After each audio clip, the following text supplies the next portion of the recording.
Makuru hajyanye n'ubuzima makuru ajyanye n'ubuzima tubabwira ko Minisiteri y'Ubuzima yatangaje gahunda yayo ndetse n'icyerekezo cy'ubuzima mu myaka 5 iri imbere harimo kongera umubare w'abakora kwa muganga kunoza serivisi zihabwa abaturage kwa muganga ndetse n'izindi zitandukanye. Ibi byose ngo byitezweho gutuma ireme ry'ubuvuzi mu Rwanda rizamuka. Emeline Mbabazi yaratubereye muri Kigali Convention Center ahabereye uyu muhango. Ni gahunda ishyirwaho na Minisiteri y'Ubuzima mu rwego rwo gukemura ibibazo bikigaragara ndetse no gutuma urwego rurushaho gutera imbere. Umuyobozi w'ishami ry'igenamigambi isuzuma n'imari muri Minisiteri y'Ubuzima Dr Mohamed Semakura aravuga ingingo zizibandwaho muri no myaka 5 iri imbere. Icyerekezo cy'ubuzima mu myaka 5 iri imbere izibanda ku ngingo zigera kuri 5 z'ingenzi. Ingingo ya mbere hazabaho icyo bita kuzamura umubare w'abakozi mu by'ubuvuzi aribyo twita health workforce development.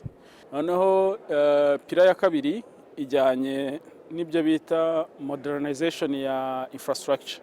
Ni kuvuga ibitaro byacu ahavurirwa abantu hakwiye kuba hahinduwe bijyane n'igihe kugira ngo aho abantu babonera serivisi naho habe hajyanye n'igihe, cyane cyane ko hari aho usanga nk'ibitaro bikenewe kubaka cyangwa se bikenewe kuba byavugururwa kugira ngo bijyanane n'igihe. Icya gatatu kijyanye no gutanga serivisi zifite ireme, quality of health care, tukamakinga sure ko abanyarwanda cyangwa abagana serivisi z'ubuvuzi bavuwe kandi bakavurwa neza, ndetse n'indwara zose zituma zigaragara hano tuba dufite ubushobozi bwo kuzivura abantu bakishimira serivisi bahawe, tubungabunga amagara y'abanyarwanda.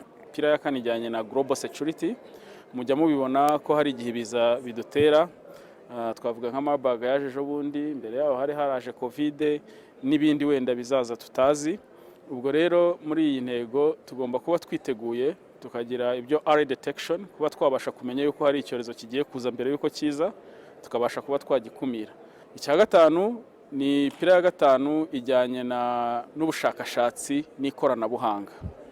No kuvuga ngo ubushakashatsi, ikoranabuhanga ndetse harimo no guteza imbere ibijyanye n'inganda zikora imiti.